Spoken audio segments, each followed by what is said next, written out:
Hello students, today I am going to start a new chapter of class 11, chapter 5, Rights, part 3, Political Theory. We are in a page number 75 discussing about the rights and responsibilities. So what are rights? Do any obligation upon the state or act in a certain way? तो अधिकार की जिम्मेदारियां क्या हैं? तो अधिकार ना केवल राज्य पर जिम्मेदारी डालता है कि वह खास तरीके से काम करे, बल्कि हम सब पर भी जिम्मेदारी डालता है for a sustainable development. So ये कोई ऑब्लिगेशन नहीं है. Firstly they comply us to think not just to a personal needs and interest but to defend something as being good for all of us.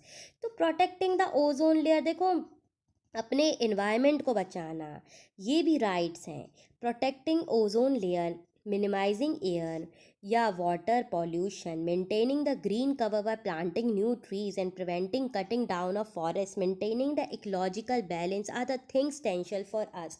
तो अगर हम माने कि अधिकार में हम बंधित नहीं हैं, तो देखो नए वृक्ष लगाना, जंगल की कटाई करना, जल प्रदूषण को रोकना, कम से कम जल और वायु को एकदम से उत्साह वो करना, तो ये भी एक तरीके का हरियाली बराबर रखना. तो ये परिस्थितियों को संतुलित बनाने के लिए बहुत अनिवार्य है, क्योंकि ये बैलेंस बनाने के लिए राइट्स रिस्पॉन्सिबिलिटीज़ बहुत ज़्यादा ज़रूरी हैं, क्योंकि हमारे आने वाली पीढ़ी को भी सुरक्षित रखना ये भी हमारी जिम्मेदारी. उनको स्वच्छ दुनिया पाने का हक है. तो इसके बिना वह बेहद, उनका जीवन बर्बाद हो जाएगा. उनको पता नहीं जब पैदा होंगे तो उनको कौन कौन सी डिजीज़ेज हो जाएंगी. तो secondly they require that I respect the right of other. तो अधिकार ये अपेक्षा करता है कि अन्य लोगों के अधिकारों का सम्मान करो. अगर मैं कहता हूँ कि मुझे अपने विचारों को व्यक्त करना है, उसका आधार मिलना चाहिए, तो येस यू कैन. अगर मैं अपनी पसंद के कपड़े पहनना चाहता हूँ, संगीत सुनना चाहता हूँ, दूसरों से हस्तक्षेप नहीं चाहता, तो मुझे भी दूसरों की पसंदगी में दिलचस्पी होनी चाहिए. और मैं भी कोई नहीं होता कि किसी और को टोक सकूँ, तो मुझे उन्हें भी उनकी पसंद के कपड़े या संगीत चुनने की स्वतंत्रता देनी चाहिए. तो स्वतंत्र भाषण देने का अधिकार का इस्तेमाल, तो ये ऐसा नहीं है कि आप किसी पे भी कुछ भी नियंत्रण पाओ. तो अधिकार बराबर है, सबके पास है, राइट सबके पास है. तो हमें कॉन्फ्लिक्ट नहीं करना है कि ये हमारे अकॉर्डिंग चले. No, you can not impose someone to work according to your expectations. तो thirdly we must balance our right when they come into conflict. तो हमें ये स्थिति ऐसी करनी नहीं है कि लड़ाई हो. तो अधिकार एक तरीके से सबके पास है, पर हमें इतनी फ्रीडम ऑफ एक्सप्रेशन है, पिक्चर है हमारे पास, कि अगर कोई अपने घर में कुछ भी करना चाहता है, कोई अपनी पिक्चर कैसी भी पोस्ट करना चाहता है, बात करते हुए पोस्ट करना चाहता है इंटरनेट पे, सकता है. आप कोई नहीं होते उसके लिए एक एजम्पशन लगाने के लिए, because he is having his own right. तो ये बहुत बड़ा डिबेटेड टॉपिक है कि सिविल लिबर्टीज़ क्या होती हैं, राष्ट्र सुरक्षा के नाम पर लोगों को नागरिक स्वतंत्रता क्या होती है, क्या हमें हिफाजत करनी चाहिए इसकी, क्या प्रतिबंध लगाना चाहिए, क्या राष्ट्र को अपने नागरिक की आज़ादी को छीन लेना चाहिए या लोगों के अधिकार के लिए खतरा बनना चाहिए.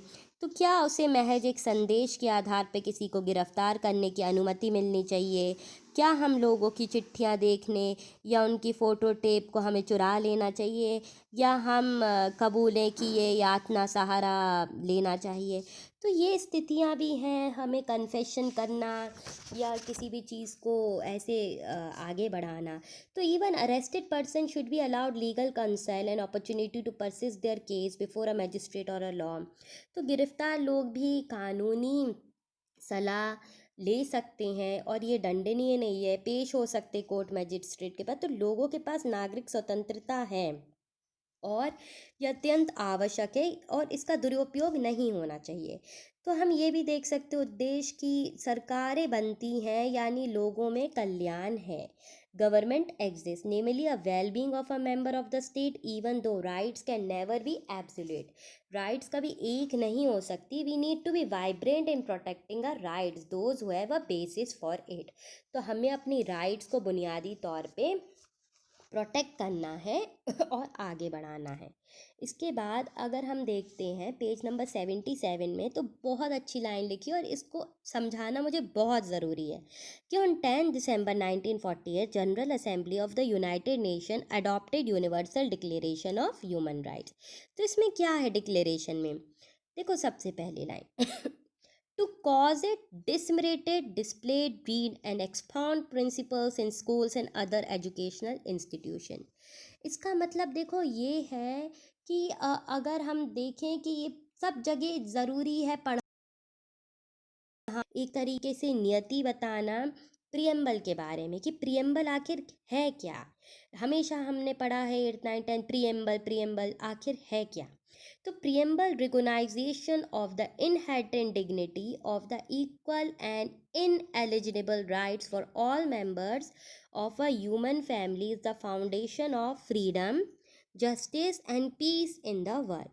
Whereas disregarded and contempt for human rights have resulted in barbarous acts which have outraged the conscience of mankind, and the advent of the world in which human beings shall enjoy freedom of speech and belief and freedom from fear and want has been proclaimed as the highest aspirations of the common people।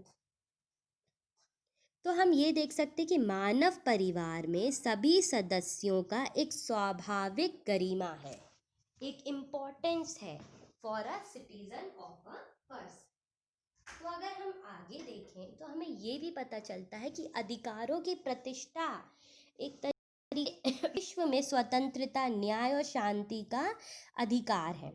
तो मानव अधिकार का आपस में एक मानवीकरण होना चाहिए, चेतना होनी चाहिए, एक प्रतिफलिता होनी चाहिए ताकि वह ऐसे विश्व की स्थापना कर सके जिसमें सभी मनुष्य भाषण तथा विश्वास की स्वतंत्रता हासिल कर सकें। तो अभाव में हमें मुक्ति प्राप्त कर सकें तो जो मानव समुदाय होगा वह सबसे इम्पोर्टेंट महत्वपूर्ण होगा। Whereas it is essential if a man not to be compelled to have recourse as a last resort। तो आवश्यक यह है कि मनुष्य अत्याचार तथा दमन का विरोध कर सके, उसको विद्रोह ना करना पड़े, मानव अधिकार रहे उसके पास। To promote the development of a friendly relationship, तो वो अपनी एक तरीके से अच्छी मित्रता पूर्ण या हम मानते whereas the people of the United Nation have the character refreshment of the faith in fundamental human right. तो हम संयुक्त राष्ट्र को देख सकते हैं कि गरिमा तथा महत्वपूर्ण पुरुष तथा महिलाएं सम्मान अधिकार के प्रति अपना विश्वास पूर्ण जीवित करें, व्यापक करें, स्वतंत्रता लाएं, जीवन स्तर पर अपना सामाजिक विकास कर सकें। तो सदस्यों के लिए स्वतंत्रता, सहयोगी या मानव अधिकार बहुत ज़्यादा ज़रूरी हैं। विश्व स्तर पे भी ये बहुत ज़्यादा ज़रूरी है। पर्सन को अपनी प्रोग्रेस, अपना बेटर स्टैंडर्ड ऑफ लिविंग के लिए यहाँ लड़ना चाहिए। तो अगर हम मेंबर ऑफ अ स्टेट हैं तो हमें प्लेज करना है इन कॉपरेशन फॉर अस कि ह्यूमन राइट्स बहुत ज़्यादा इम्पॉर्टेंट हैं, महत्वपूर्ण हैं, स्वतंत्रता के लिए है।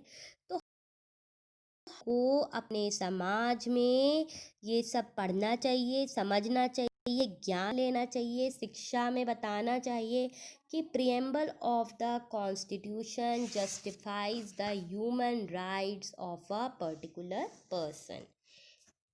इस चैप्टर में बस इतना ही है। थैंक